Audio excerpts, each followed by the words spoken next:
la CEDEAO et d'autres organisations, le président Moussa Traoré était à la fondation, il était l'un des initiateurs. Spécifiquement concernant le cas de la CEDEAO. Vous savez que la naissance de la CEDEAO, l'idée a germé en République du Mali. Lorsque le président de la République fédérale du Nigeria, le général Yakubu Gowon, a fait une visite en République du Mali. C'est à l'issue de ces échanges avec le président Moussa Traoré qu'ils ont estimé que les barrières entre les pays africains de l'Ouest, les barrières linguistiques, les frontières, tout ça c'est le colonisateur qui a décidé. Donc il faut trouver un moyen pour que les Africains développent entre eux les relations économiques, au-delà de ces considérations politiques ou de divergences idéologiques. Cette idée a été partagée avec les autres chefs d'État qui étaient majoritairement militaires. Au Niger, c'est Nkounté. À l'actuel Burkina, c'était Samuel Lamizana et d'autres chefs d'État.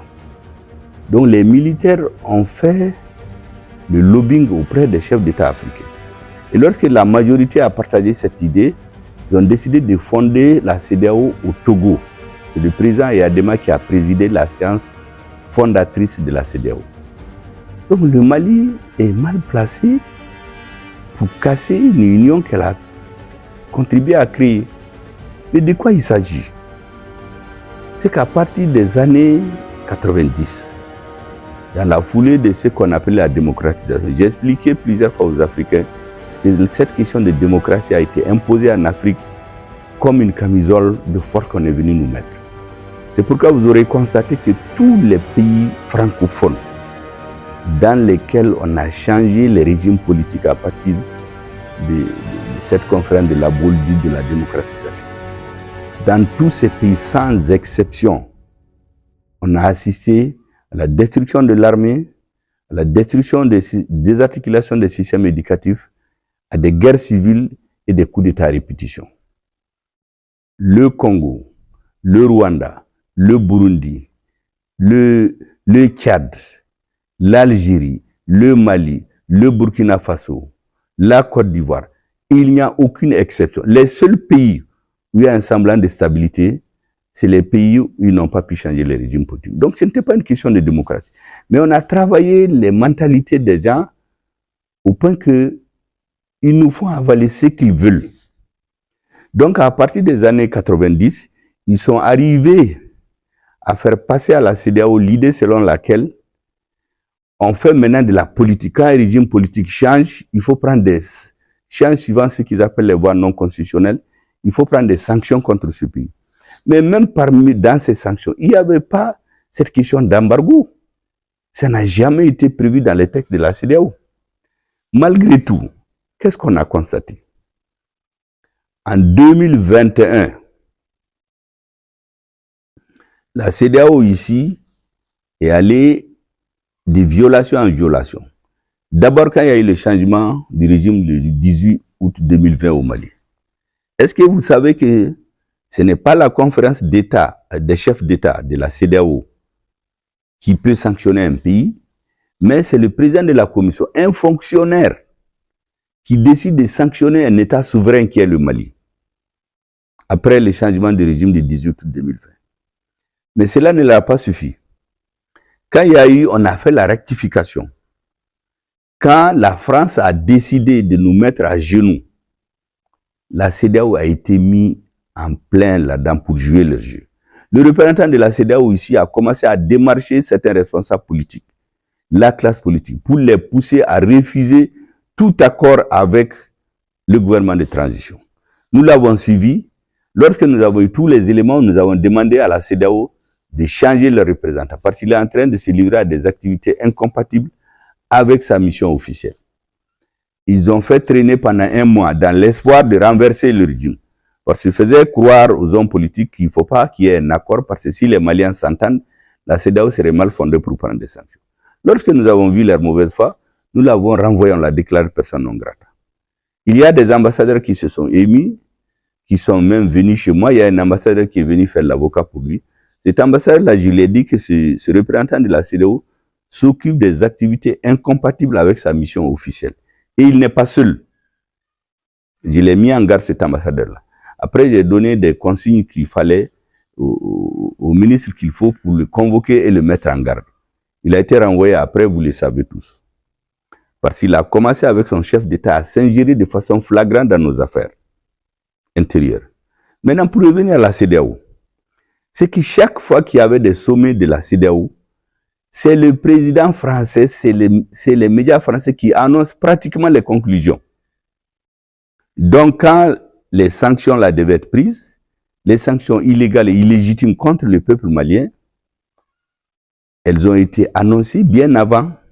Et quand elles se sont tenues, vous avez vu la sortie des Maliens le 14 janvier 2022, qui est appelée maintenant la journée nationale de la souveraineté retrouvée. Les Maliens ont dit non.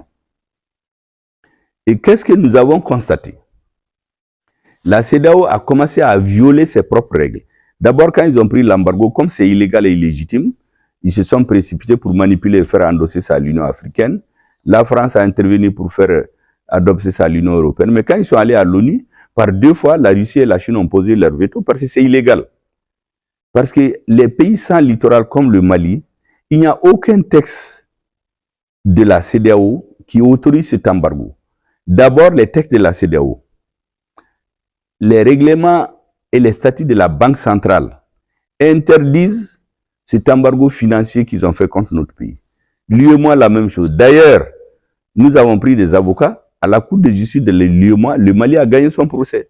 Mais les chefs d'État ont refusé d'appliquer. Bon, vous voulez faire la loi dans un pays, vous violez vos propres lois. Deuxièmement, il y a ce qu'on appelle la Convention des Nations Unies sur les pays sans littoral, que le Mali a ratifié en 1987, qui interdit formellement un embargo contre un pays sans littoral. Donc, de violation en violation, leur objectif, c'était rentrer dans un système de rapport de force pour renverser le gouvernement malien. Donc, nous avons compris que finalement, la CEDEAO a quitté sa vocation d'organisation économique et financière pour devenir une organisation politique manipulée par des présidents extra-africains. Nous avons fait les mises en garde nécessaires. Ils n'ont pas compris. Ils ont pris ces embargos contre le Mali. Ils sont allés jusqu'aux Nations Unies, tenir un sommet de la CEDEAO aux Nations Unies, violation sur violation. L'embargo du Mali n'ont pas pu avoir gain de cause. Le Burkina a tenu. Maintenant, le cas du Niger. C'est le cas du Niger qui est extraordinaire. Ils ont pris contre le Niger l'embargo le plus dur, illégal, illégitime, inhumain. Des enfants mouraient dans les hôpitaux. Les gens mouraient de faim. Mais qu'est-ce qui a fait qu'on a sauté le pas? Parce que c'est très important que les Africains comprennent cela. Au Mali, le terrorisme a duré des années. Ils ont créé une force qu'ils appellent le G5 Sahel. Tout ça, c'était créé et manipulé par la France. La CEDEAO a demandé pendant 4 ans 400 millions de dollars pour faire fonctionner le G5 Sahel. Ils ont dit qu'il n'y a pas d'argent. Et voilà que brusquement, contre le Niger, la CEDEAO trouve 3 milliards de dollars mobilisés en quelque temps pour financer les activités de la force d'attente. Laquelle force d'attente dormait depuis 2012. Parce que cette force d'attente-là, elle était créée en avril 2012, à l'investiture du président du Sénégal, en avril 2012. Et depuis, elle est en train d'attendre, elle dormait. Elle a décidé de se réveiller en 2023 contre le Niger.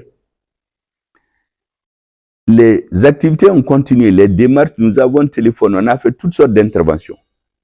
Mais la réalité, c'est qu'au niveau de la CEDEAO, les chefs d'État de la CEDEAO se sont transformés en commis auxquels le président français donnait des instructions. Est-ce que vous pouvez imaginer qu'au sein de la CEDEAO, même une partie des cotisations, c'est l'Union européenne qui les paye? Dans les bureaux de la CEDEAO, il y a des bureaux pour des officiers qui reprennent l'Union européenne. Même les officiers qui reprennent les pays de la CEDEAO au sein de leurs bureaux là-bas. Nous savons que c'était de l'espionnage que l'Union européenne faisait. Quand ils font les sommets, quand vous regardez les sommets de la CEDEAO, c'est des fonctionnaires et des ministres des pays étrangers qui assistent aux réunions. On se demande si c'est pour le Mali, si c'est pour l'Afrique ou bien c'est pour l'Union européenne et d'autres puissances. Donc la CEDEAO n'avait aucune indépendance de décision. Donc les objectifs des pères fondateurs ont été totalement mise au second plan pour faire de la politique politicienne. Cela ne leur a pas suffi. Ils ont trouvé les 3 milliards pour mobiliser une force militaire et agresser le Niger, renverser le régime pour mettre à la tête de ce pays les gens qu'ils voulaient. Mais lorsque le 27 janvier, parce que ça c'est important que les gens comprennent, nous avons eu les preuves qui se sont organisés pour faire une agression militaire contre le Niger et renverser le régime. Mais après le Niger, ça va être le Burkina. Après le Burkina, c'est le Mali. Ils vont tuer dans l'œuf ce sentiment panafricain des Africains. Même ceux qui sont sur la ligne vont se décourager après. Mais une force militaire pour venir tuer des Nigériens, non seulement vous avez tué des Nigériens à l'hôpital, maintenant tuer la population pour mettre au pouvoir quelqu'un que vous voulez. Mais nous nous sommes réunis. Le 28, on est sortis ensemble et nous avons mis en garde. Le Mali, le Burkina Faso se sont arrêtés à côté de leurs frères et nous avons mis les pays de la CEDEAO en garde. Celui qui touche au Niger, nous allons considérer qu'il a été en guerre contre nos 3 pays. C'est ce qui les a fait réfléchir. Ils ont voulu entraîner le Tchad dans cette guerre-là, ça n'a pas marché. Nous avons tout analysé. Une guerre physique, agresser le Niger. Mais cette sortie-là, ce n'est pas parce que on a décidé, les présidents de l'AES ne se sont pas levés du jour au lendemain pour sortir. La preuve, c'est que le Mali a fait 2 ans dans ça, le Burkina a fait 1 an ou 2 ans dans ça, mais c'est à la fin, ils ont décidé de passer à une étape supérieure. Imaginez-vous quand il y a eu le changement de régime au Niger, on dit qu'il y a un comité de défense en France. Quand il y a eu le changement de régime dans un autre pays africain, ils disent qu'ils suivent avec attention. Mais ça, c'est quoi ça? Nous avons dit qu'on ne va pas venir nous imposer en utilisant des Africains qui n'ont aucun respect parce que nous connaissons l'histoire. Vous savez, chaque fois que l'Afrique prend des grandes voix, ils interviennent. Vous savez, en Afrique, quand on a créé le grand mouvement panafricaniste, le RDA, c'est à Bamako que c'est né. Quand on veut créer les organisations sous-régionales, les initiatives viennent de Bamako. Nous avons le sens de l'histoire.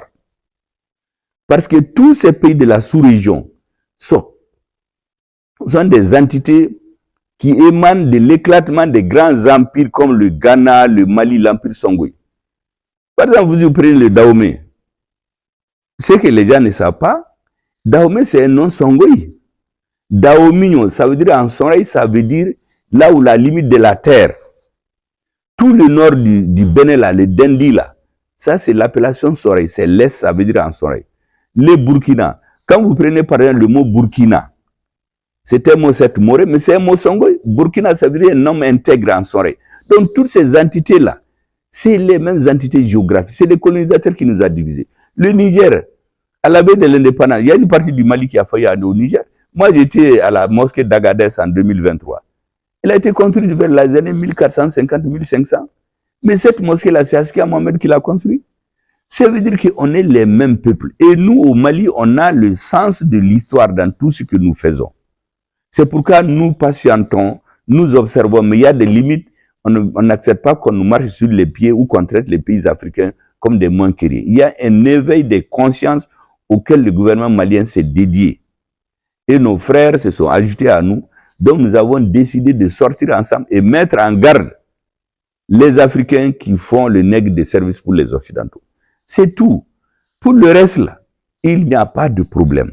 Nous avons dit à tous nos frères africains, laissez-nous tranquilles. On laisse chaque pays choisir sa voie de développement comme il veut. Ne nous laissez pas instrumentaliser pour être dans des jeux géopolitiques, géostratégiques d'autres pays. Les conflits entre les grandes puissances, là, vraiment, c'est pas notre... On cherche à régler nos problèmes. Et nous avons dit que l'AES peut travailler avec la CEDEAO. Le fait qu'on fait notre alliance, ça ne veut pas dire qu'on ne veut pas travailler avec la CEDEAO. Le panafricanisme peut continuer. La preuve, c'est que récemment, quand le président du Ghana a été élu, il a invité les présidents de la CEDEAO, de l'AES qui sont partis. Le président du Burkina Faso est parti. Les autres présidents ont envoyé les premiers ministres. Donc, vraiment, il n'y a aucun problème. Ceux qui sont en train de dire, ah oui, si on sort de la CEDEAO, on va être ceci, on va être cela. Mais on existait avant la CEDEAO. Il n'y aura aucun problème. Maintenant, on veut faire peur aux gens comme si c'est la fin du monde. Il y aura des difficultés, mais c'est dans les difficultés qu'une nation se forge. les facilités, nous faire peur à cause des difficultés là. C'est une façon de nous entretenir dans l'esclavage mental et intellectuel. Nous n'allons pas l'accepter. Donc, coopération, vive la coopération entre l'AES et les pays de la CEDEAO, mais non à une désintégration de l'AES pour aller intégrer une organisation soumise aux instructions et aux injonctions des pays étrangers. Comme je vous l'ai dit, la CEDEAO n'était plus dans son rôle. Et même ils le reconnaissent maintenant, mais c'est trop tard. Nous, on ne peut plus venir nous battre tout le temps parce que là-bas, il faut un consensus. Ils vont toujours démarcher les gens, ils vont venir en réunion, mettre en minorité, imposer leur volonté. On n'est pas dans ça. Qu'on nous laisse en paix, on va travailler comme des amis. Chacun travaille dans son pays. Le terrorisme était au Mali. Au début, on disait que c'est le Mali. On a créé la force d'attente là pour lutter contre le terrorisme au Mali en 2013. Le terrorisme était confiné au nord du Mali, mais après, ça a regagné le Burkina, le Niger. Maintenant, c'est le Bénin. Mais il faut que les Africains réfléchissent. Moi, je crois qu'il faut qu'on comprenne. Je l'ai dit déjà à des ambassadeurs ici que j'ai réunis. Il faut qu'ils comprennent qu'il y a une nouvelle génération en Afrique qui n'acceptera plus ce qui s'est passé. Et que ceux qui sont en tout cas à la tête du Mali, ils ont un coefficient intellectuel. Et je crois à la tête de tous les pays de l'AES, un coefficient intellectuel qui est largement au-dessus de ce que ces colonisateurs la pensent. Il faut qu'ils arrêtent cette façon et de faire peur à nos populations. Il n'y a aucun problème. Nous allons travailler avec la CEDEAO en tant que pays de l'AES, les pays qui veulent travailler avec nous, mais ceux qui se mettent au service de l'étranger, ils vont nous trouver sur leur chemin. Nous n'accepterons plus qu'on se serve de quelqu'un pour venir nous esclavagiser. C'est tout.